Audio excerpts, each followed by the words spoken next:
So in this part, we're going to be going into Ingold's chapter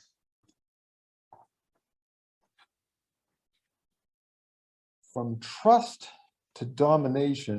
I'm going to break this chapter into two parts.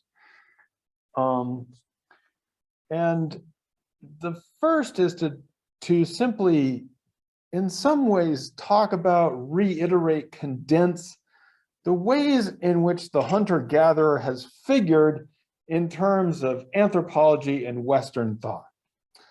And I think both in Brodie and in this chapter of Ingold, I feel like hopefully some things start to gel here in different ways. In some ways, we get some repetition, perhaps, in Ingold, but I think in this chapter, he spells it out in different ways that help us congeal or realize what he's talking about, or maybe it just, for me, starts to hit home better here. Before we get into it, I do want to think about or talk about the so what. Like, what difference does it, what does it matter what we think of the hunters and gatherers? What difference does it matter what their conceptual position is? And I guess, you know, some of the worst stuff that has happened in human history between human beings have been between the encounters, that's probably a gentle word, between European, what Ingold terms the mostly European invasion of hunter-gatherer territories. And so, you know, when we think about this conceptual place that hunter-gatherers occupy for us in the West, and when I say us in the West, I mean all of us who are accessing a what we might call a Western style education system. So regardless of our place of origin, we all in many different parts of the world, maybe all the parts of the world now, we have these ideas. And so the boundary between what is cultural and what is natural, what place we occupy ourselves in the world, how we should treat others, and how we interact with the world out there. And so, you know, there's some big so what questions which I think guide the ways in which not only historically people have committed some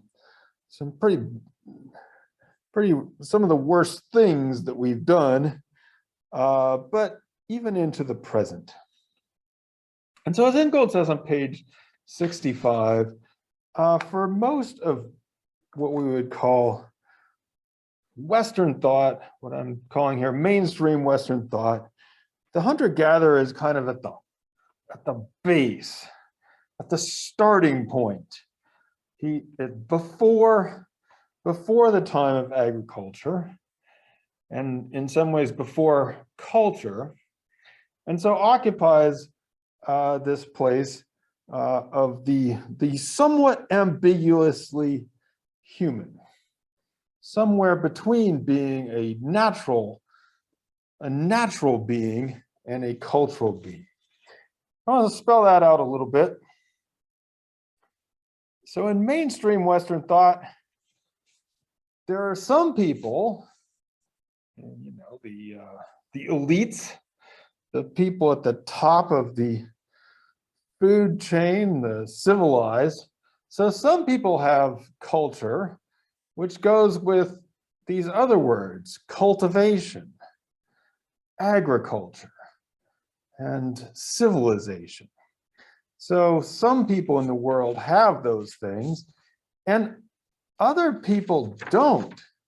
And so what Ingold says, the people who are now more politely designated as hunter-gatherers were once seen as savages or wild man, people who live in a state of nature and who are often equated to be out there, pretty much equivalent to or like the animals that they are studying, or in terms of culture at a kind of absolute zero. And Ingold here brings up the Edward Tyler's book from 1871, Primitive Culture, which some people quote. I think I may even do so myself in cultural anthropology, as giving us one of the first definitions of culture. And, it's the cultivation of intellectual potentialities common to humanity.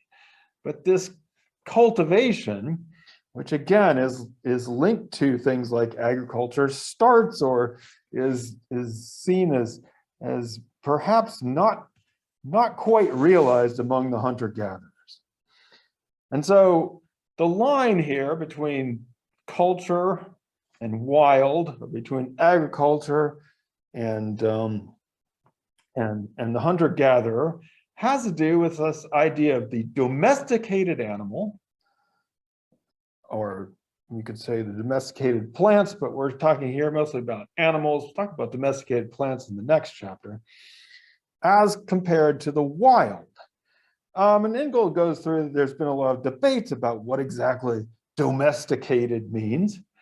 But he says that in all of the definitions, there's some notion that the humans are controlling things, that there's some scope for human control. And for wild animals, they're simply under their own control or out of control, not under the control of human beings.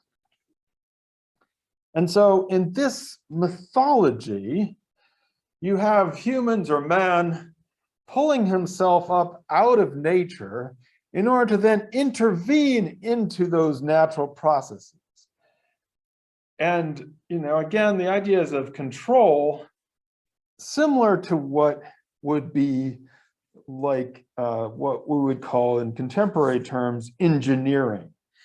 And so that's why in many definitions of domestication, they talk about breeding and being able to manipulate the breeding process. And so the control is supposed to be something that you're tinkering with, at least with the natural world. Now, Ingold does say that, that people realize that there wasn't, that the practical realization of this control in terms of being able to engineer different plants and animals, they realized that it wasn't a lot, but that's what they had to sort of emphasize in order to believe that culture, or that agriculture was the first step towards civilization. And so this all kind of comes to, you might say, comes to a head or is summarized in this quote from Charles Darwin on page 65, when he's on his voyage of the Beagle, and he meets people that live in the Tierra del Fuego, which is in the south of what is now Argentina. So he's sailing around. He's going to sail up the other coast and go over to the Galapagos Islands and work on those finches pretty soon. But here he's talking he's observing the Fuegians and the indigenous people there, and he gives us this quote from his journals, and that show up in the Voyage of the Beagle book. "We have no reason to believe that they perform any sort of religious worship. Their different tribes have no government or chief. The language of these people, according to our notions, scarcely deserves to be called articulate. Their technical skill in some respects may be compared to the instinct of animals, for it is not improved by experience." And it's an incredible quote. And I believe for your cultural anthropology class, I put that on a slide. Not because I want to necessarily get down on Charles Darwin, although I have to admit between the Fuentes critique and this and all kinds of things, I might be starting to get an anti-Darwin reputation, but I think it's an incredible quote because it's almost exactly the antithesis or the opposite of what anthropology wants to convey to us. In some ways, it lays down an agenda for the things that we should learn in anthropology about other people. And so Darwin is simply encapsulating here some of the 19th century notions about what other human beings are like. Or as Ingold writes, biologically, Darwin seems to be saying, these people are certainly human beings. They are of the same species as ourselves, yet in terms of their level of civilization, they are so far from being human that their existence may justifiably be set on a par with that of the animals. So that's where the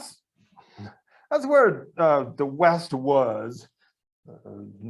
People might say, in some cases, the West is, or the West was. So in this case, you can see why anthropology would have something to say back, or that people would go from anthropology and study other peoples and say, no, wait a second. I mean, one of the huge advances of anthropology and of Boas and Benedict and Margaret Mead, and it was to say, no, wait a second. All people have culture. Right? Not just some people at the top. Culture isn't just what you get when you go to a museum. All people have culture. It's how we become human is through our learned behavior. So it's taking this rather specialized idea and putting it out onto everybody. And we would say that, well, everybody has a different culture, but you're not supposed to rank them, and they're not worse or better. And it may be that the hunter-gatherers are dealing with wild plants and with wild animals, but they're every bit as human as we are, or as anyone is. On page 62, as Ingold says in the middle, the view that of innate inferiority no longer commands acceptance today. If you want to compare humans and chimpanzees, it should make no difference whether your human subjects were Tasmanian Aboriginal hunter-gatherers or British airline pilots. Again, the idea is that all of us share this human essence, and it's, I think, fair to say that one of the reasons that people believe this is because of anthropology, because of the things that anthropologists introduced into the world or made it more polite.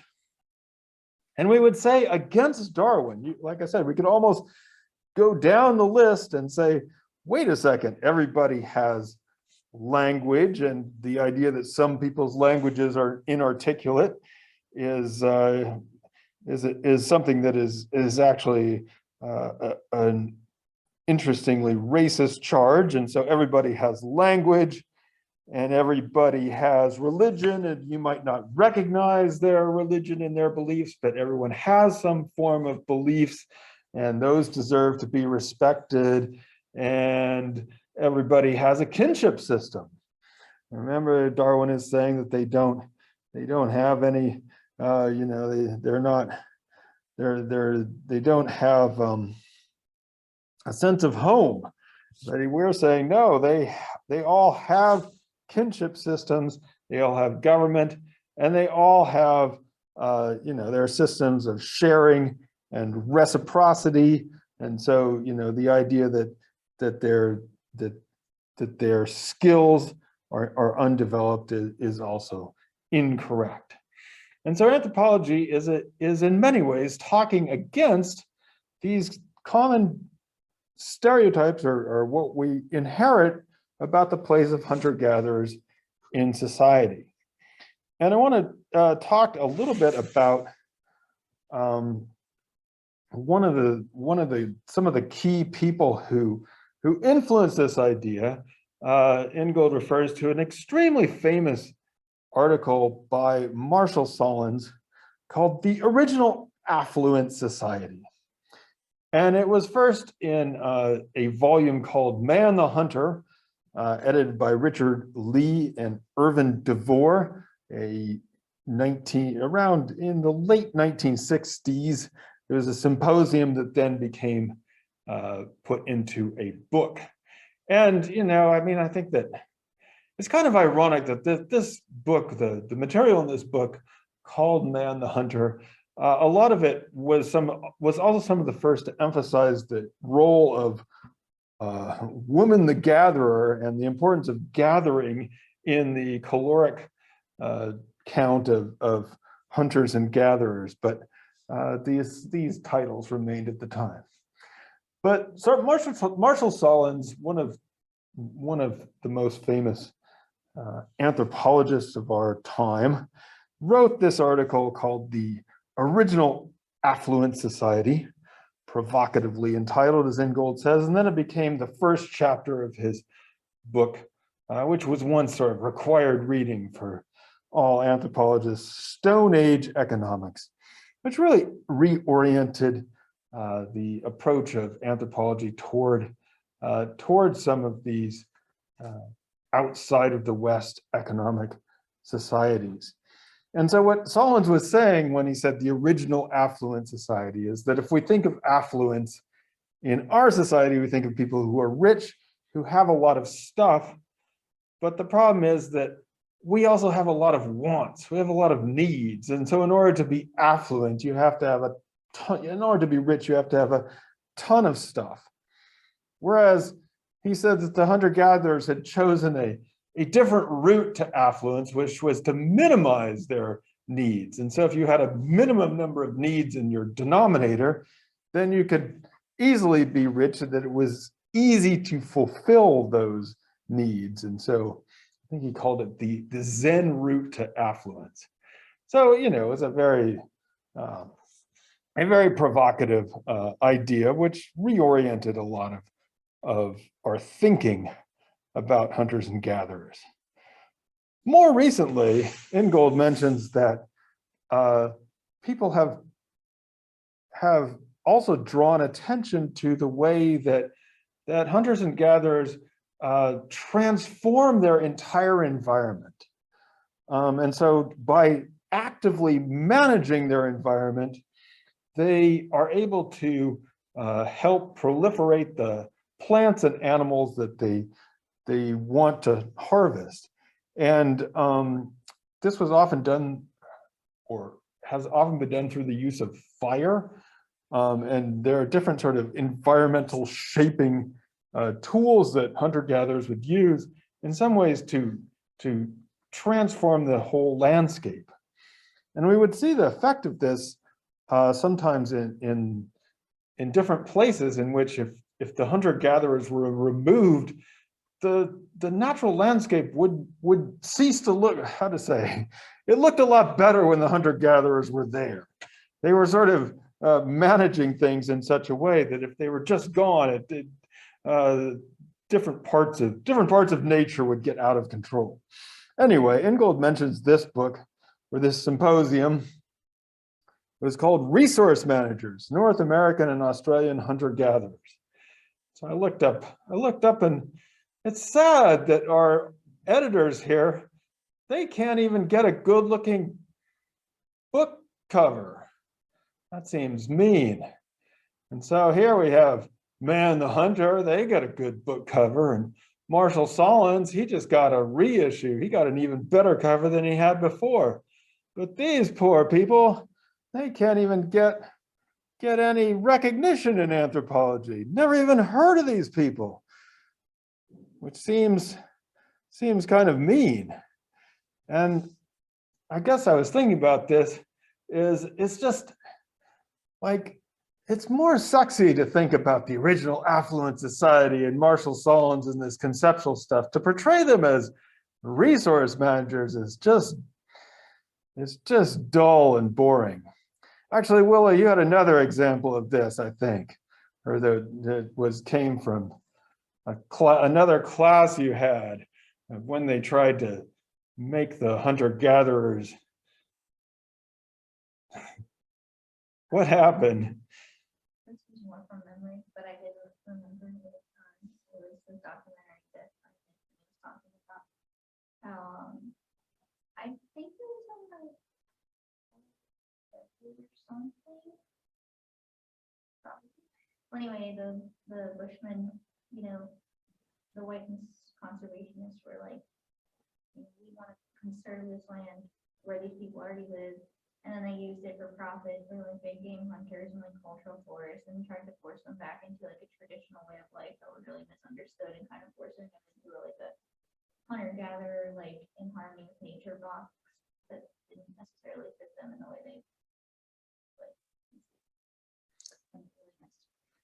It really messed things up because they were actually, if I remember, they were doing herding and probably cultivating as well, but they wanted to shove them back into the hunter-gatherer category and bring in some elephants and make it into, you know, into a nature preserve with the people there just being another element of the preserve in their traditional hunter-gatherer lifestyle, which, yeah, it's just a good way to mess things up. But, you know, I mean, I say that because it isn't like, yeah, I mean, the idea of hunter-gatherers is actively managing the environment in this way. It's, you know, I mean, I think people were actually more comfortable in some ways with this view of them as the original affluent and simply getting what they wanted from nature. The active management it interrupts this mythology in various ways. And so, yeah, these poor Nancy Williams and Eugene Hun, they didn't get the cool book title because in some ways they were talking about something that was, I believe, extremely important and extremely true, and would map onto what Ingold is talking about in terms of the active participation, but doesn't work within the mythologized structure, whether you want to say that they are in a sort of absolute zero state, or the flip side of that they are in a romanticized, wonderful, noble state of harmony with nature. So anyway, going into this, so anthropology, again, tries to speak against some of these stereotypes on both hands. But as we talked about in the last class, anthropology tells us something when we look at the conceptions of the hunter-gatherers themselves, that they aren't going to see the plants and animals they are dealing with as wild. And we've talked about this a decent amount, so I won't spend a lot of time on it, but we talked, you know, that the animals, the non-human animals, wouldn't be out there as crazy alien beings, but they are kinds of persons. And so that personhood is not limited to the human, but it can take on different forms, such as human or animal.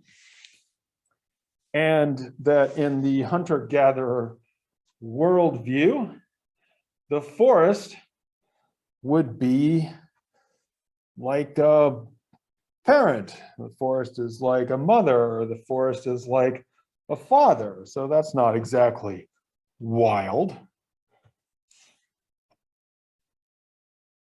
And that the relationship between the hunter and the hunted is not one of necessarily a violent pursuit of prey or a failed ambition to be ever trying to get animals, but essentially as an amicable relationship.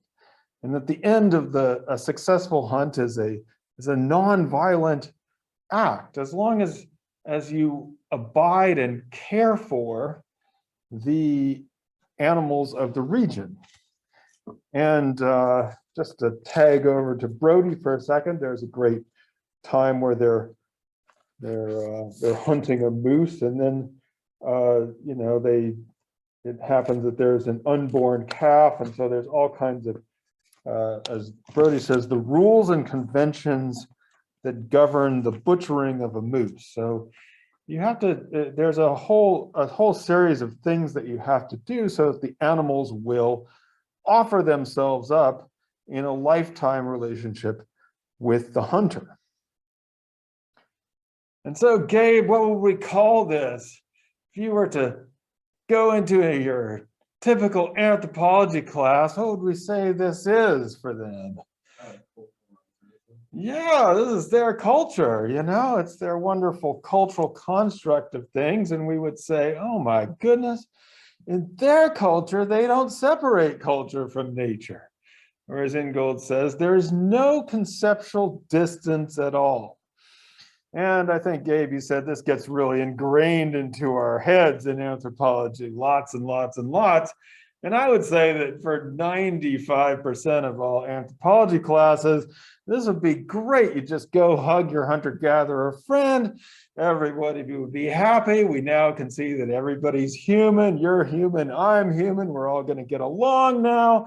Everybody can all hug each other. And, you know, we all have our own cultural constructs. They have theirs. We have ours. And theirs is crazy because they don't see nature as different from culture. So it's a little bit even more wonderful than our cultural concept. But as we talked about in the last class, if we look in a little bit closer into this cultural, everybody has a culture, everybody has a cultural construct idea, it raises some huge issues. Because if they're not classifying the plants and animals as wild, then what is the basis of our classification of the plants and animals as wild? We have to retain some sort of up above objectivity on this. Because if they're going to keep being hunter-gatherers, then they must be gathering wild plants and wild animals, not ones that have interpersonal relationships. And so we are going to retain, as observers, scientists, anthropologists, the scientific objective point of view, and we're going to tell you, hey, we're going to find that line. There is a line between domesticated and wild, and we're the ones who know where it is. And so when the hunters say, let's do the gatherers for a second, if the gatherer says, the forest is like my mom sharing with me unconditionally, we say, well, that's a metaphor. That is something that is drawn from your experience in the human world with your real mom, which you are then projecting onto the forest. And if they say, well, the geese are like a person, we say, yes, well, that's because you have an idea of a person from the human world, and you're projecting it metaphorically onto the forest. And that, you know, the kind of corollary to that is that they are so, you can't even see that this is your culture. I'm the one that can see this is your cultural construct of nature. And so Ingold says, as we've seen before, that this is, well, let's read a little above the profoundly arrogant part.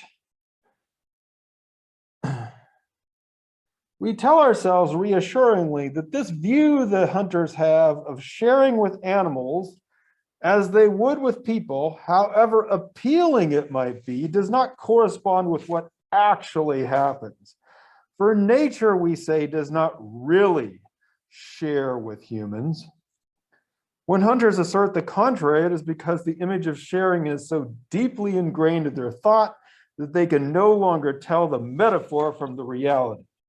but we can, and we insist on these grounds that the hunters have got it wrong. This strikes me as profoundly arrogant. It is to accord priority to the Western metaphysics of the alienation of humanity from nature and to use our disengagement as the standard against which to judge their engagement. So on the one hand, this is profoundly arrogant. And Willow, what's the other issue here? What are we facing down?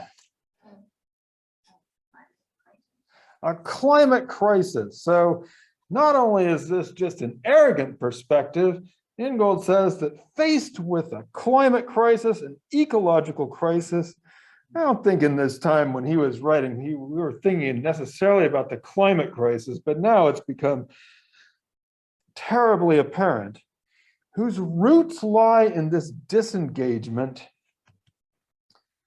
and the separation, blah, blah, blah, blah. It surely behoves us to reverse this order of priority.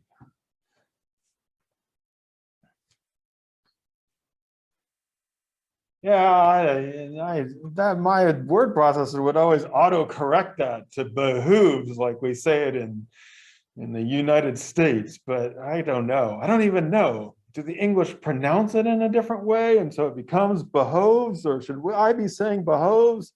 I don't know, but we should. It would be nice. That's my interpretation.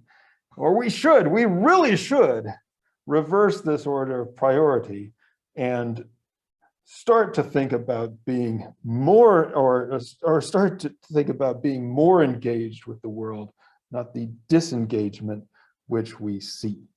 So I think this is a good lesson that in some ways crystallizes a lot of things that Ingold has been talking about, at least in terms of hunter-gatherers, their place in both Western thought, the real, in their place in the world, and why it is so important to engage with that understanding. Now, in this chapter, we get to see some other people. We get to see some herders or pastoralists. And so I wanted to, the herders come up relatively late in the chapter, and I have to say they don't sound very nice there, but I think it's worth putting the herders into the equation, in part because this is again about our mythology of how different forms of agriculture developed, the ascent of society. And so I wanted to spend some time in that world. So hunting and herding. This is a slide that I show in Intro to Anthropology. I'll be showing it soon. Somehow both of you avoided Intro to Anthropology with me, but now you get it back.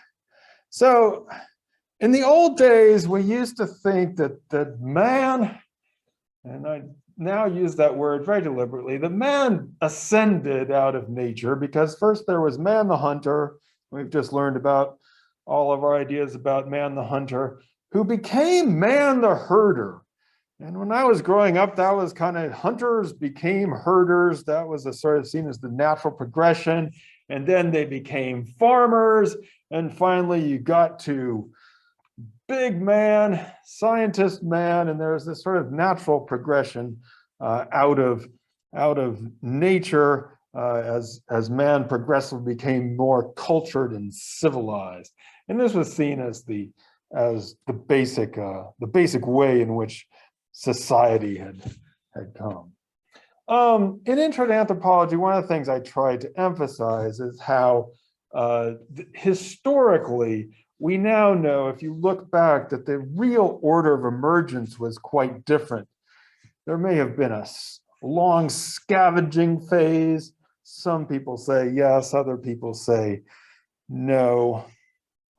Actually, I think Will in that class, or that other class, she makes a very good case for scavenging. I'm completely convinced by it. But other people have argued that no, we were always hunters and gatherers, maybe not sophisticated ones. And so then there was, there was at least I think that there is a sophisticated hunter and gatherer toolkit that develops that then enables Homo sapiens to spread out all over the world and develop all kinds of different hunting and gathering patterns. So there's not just one pattern, but it's the thing that helps people spread out all over the world.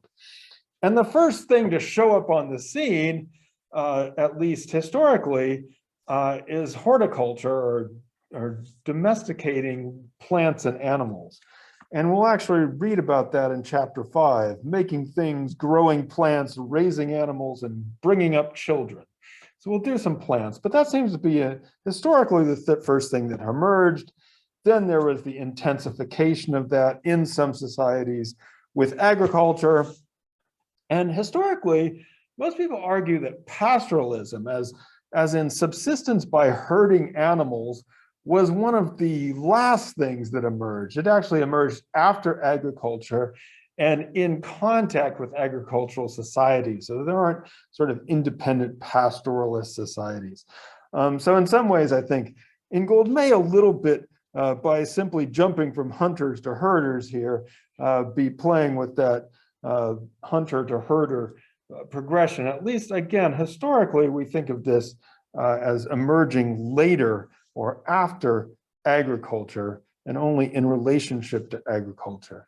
And I try to give it a kind of circular pattern to sort of say that nothing is guaranteed. There are people who continue to be develop their skills as growers of plants without ever becoming agriculturalists.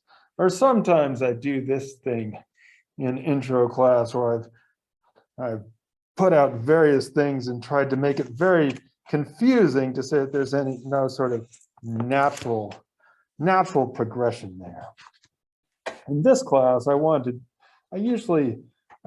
never ask you to chase an Ingold endnote, but there is an interesting one on page 422, endnote number 7, where he says that the contrast I'm drawing is between hunting and pastoralism as ways of relating to animals, not between hunting and pastoral societies. So we usually use hunting and herding as a way to refer to whole societies. I think in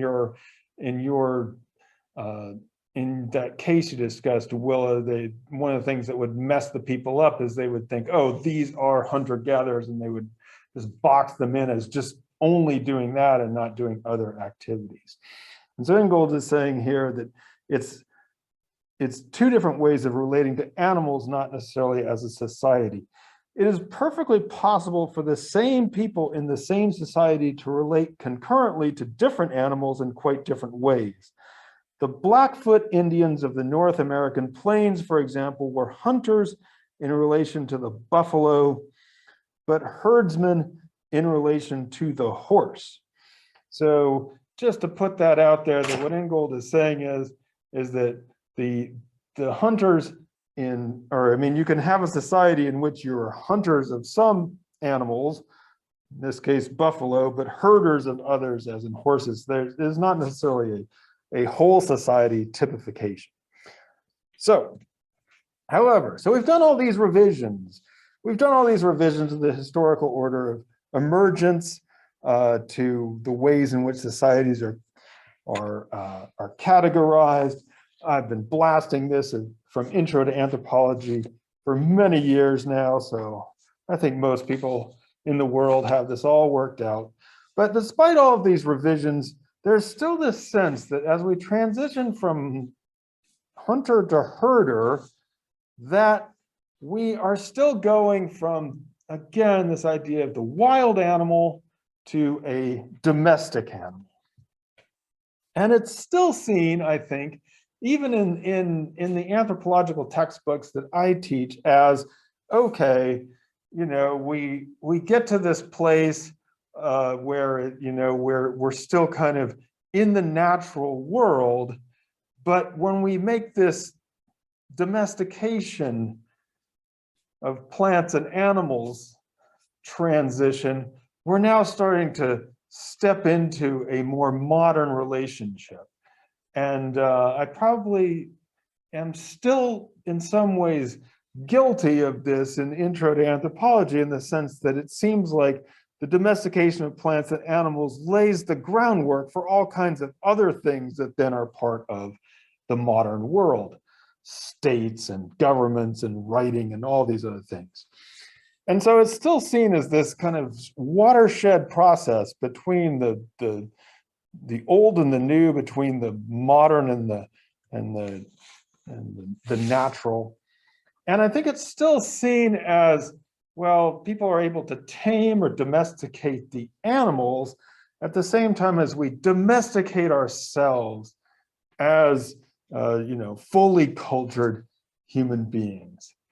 And I may have even mentioned this not too long ago, within the last 24 hours, that people seem to become less robust under the conditions of how to say, of these civilized comforts that you can get food so easily. And so we have this idea that we've tamed ourselves, that we put our own animality under control. And so in terms of the imagery, you have this idea that the hunters are hunting things that are far away. They have to spear or projectile them. And herders have somehow corralled the animals and have them all fenced in and are riding those animals. So under control. Ingold is saying is that this story that we tell of domestication is a story or a kind of mythology that we're telling ourselves. That when we turn to what the actual real hunters are saying and what real herders are saying, we see something quite different than this wild domestic line.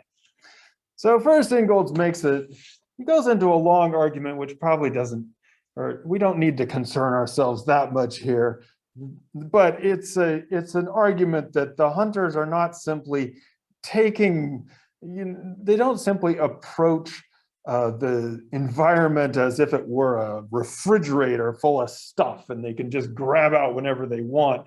So he's actually arguing against Solon's idea that they are simply these opportunistic, carefree types because they have complete confidence that nature will provide for them. And he's arguing against an idea of Woodburn's that there are immediate return hunter societies where you just go out and get something and you eat it and you don't have to store it, and so you don't need to have many personal relationships either with the stuff that is the animals that are being hunted or with the people around you.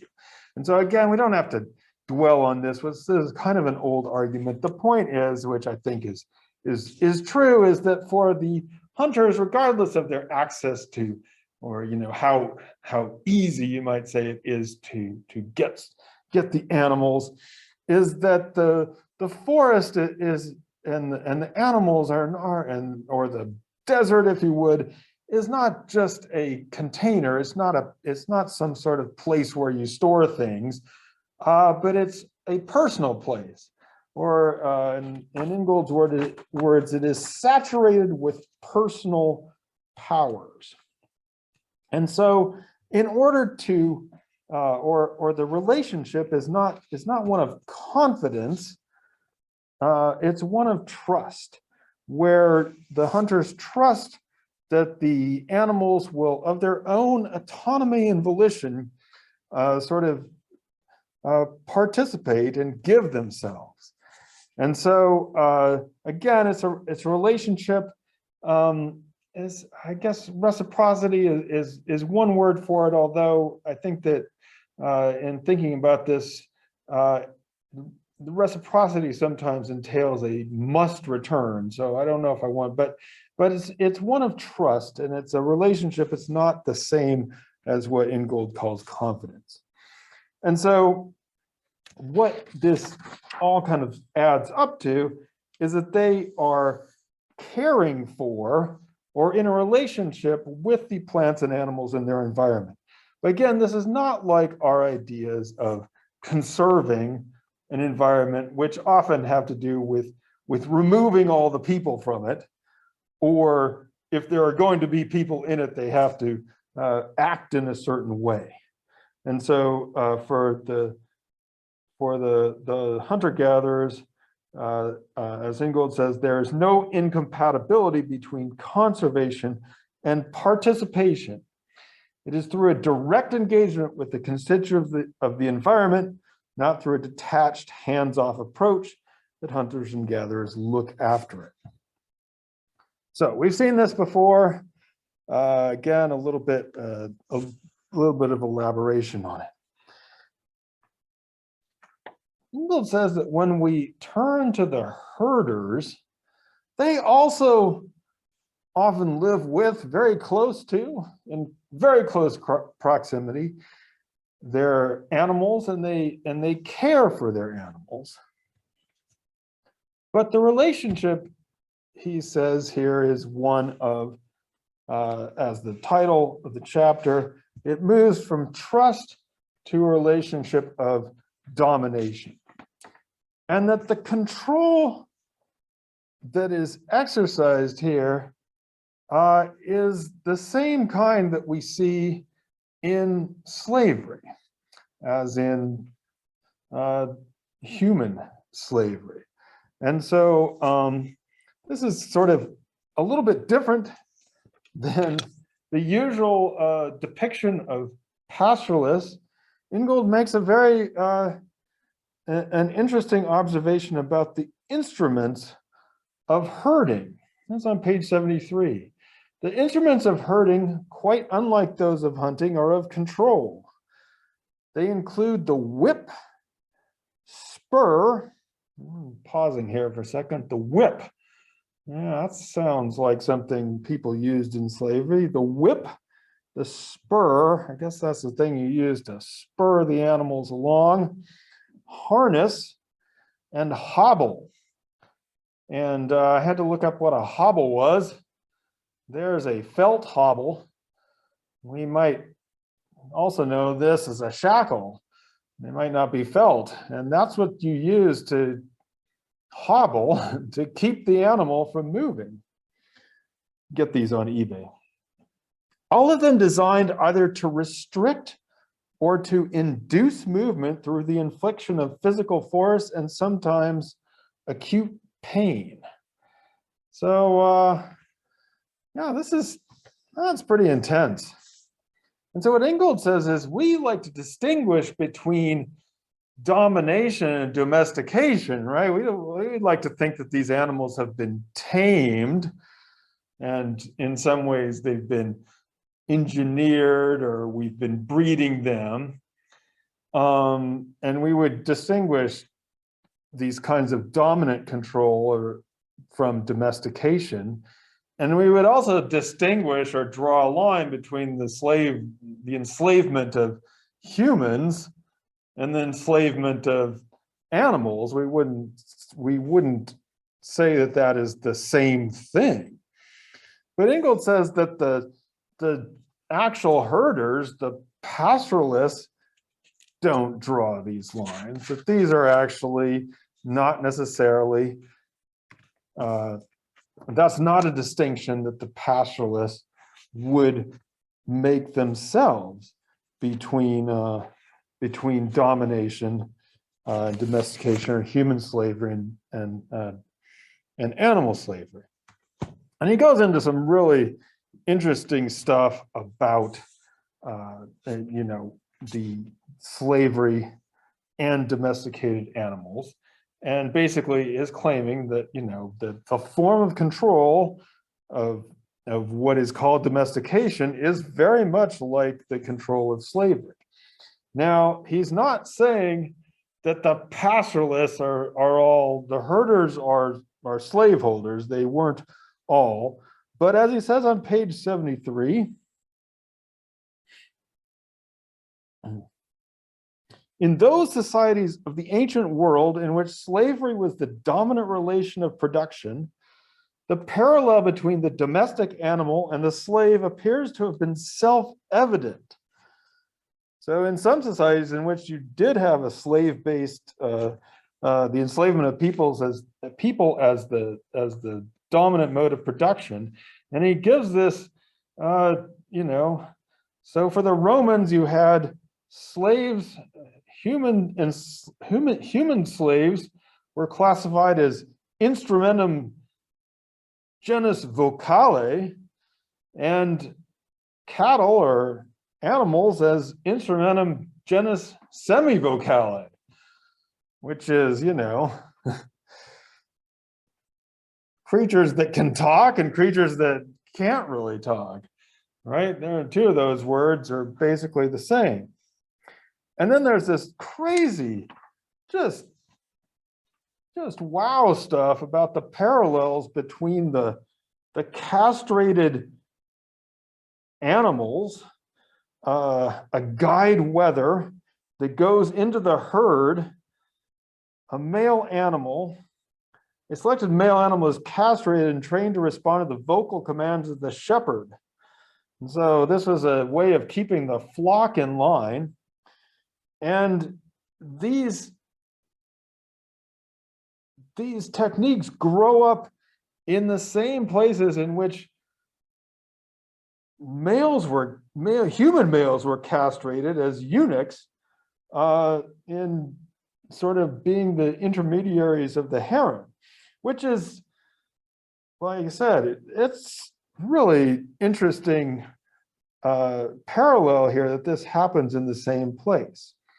The point here, or getting away from that, the eunuchs here, is down at the bottom of page 74.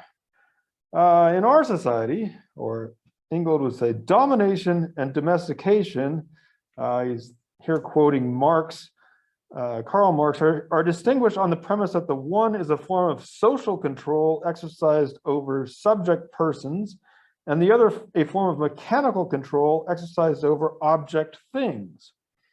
So what Marx was saying is that, there was the enslavement of persons was that of a subject, and then for animals it was more of an object.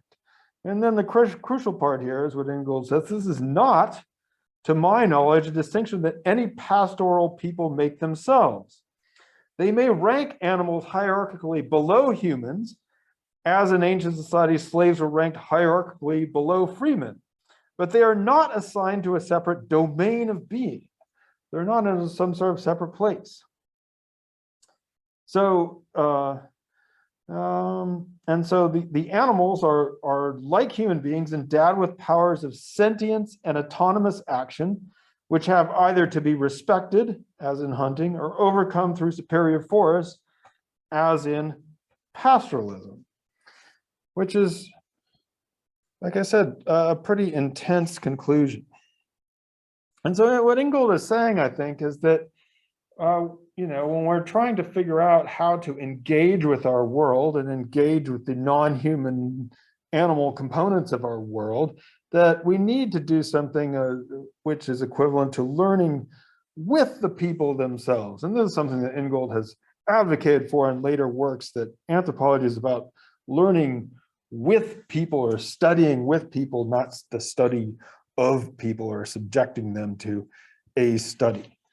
And so to sort of sum this up, that, my view is that I think that I've tried, and anthropology has tried, to do a lot to reorient our outlook towards what it means to be a herder, and tried to revisit the man, the hunter perspective. But there's a persistent mythology in it. It still creeps into my own intro classes. I can't seem to shake it. So Ingold is proposing some deep revisions to our ideas. And so what he's saying is that both hunters and herders are with animals in ways that we need to learn from and with. We also say that they're definitely not the same. Ingold says here, he's saying this is a trusted domination. transition, a transition in the terms of engagement with the animals. At the last part, on page 75, he says that we shouldn't think of the relations based on trust as good and those based on domination as bad. They are simply different. And then he says that trust has risk, tension, ambiguity, chronic anxiety. The underside of trust is chronic anxiety and suspicion. I guess it's hard for me to take Ingold completely seriously on that count. You don't just get to say, the pastoralists, they do domination like slavery, and then say, but it's, it's just different from what the hunters do. I think that you'd have to make a slightly stronger case if you're going to say the pastoralists are exercising domination control that is basically equivalent to human slavery. I don't know if you get to make, you'd have to show me some worse stuff that is going on for the hunters and gatherers. But he's trying to do that. Key point here is that they, bottom of page 75, they were not taking the first steps on the road to modernity. That is to say, this is not some sort of watershed moment in which they step over some line and all of a sudden humans have pulled themselves out of nature and are now on their way to becoming the modern relationships that we have. So this is, like I said, this is a chapter in which I hope things kind of can come together in a way, because it helps to sort of, I think, pinpoint what Ingold is saying, both against Western ideas, but also against typical anthropological interpretations of those ideas, and why it matters or what importance it has in the world. There's a whole other part, but I think I'll save it for the next class, in which I want to bring back a term we used on Thursday, which was that things get a little muddy sometimes, but I think I will save that for the next time. So for next time, we're going to read a little bit more of Brody, and we'll read chapter 5, making things, growing plants, raising animals, and bringing up children. Phew. Wow. All right. Thanks, folks. What a time.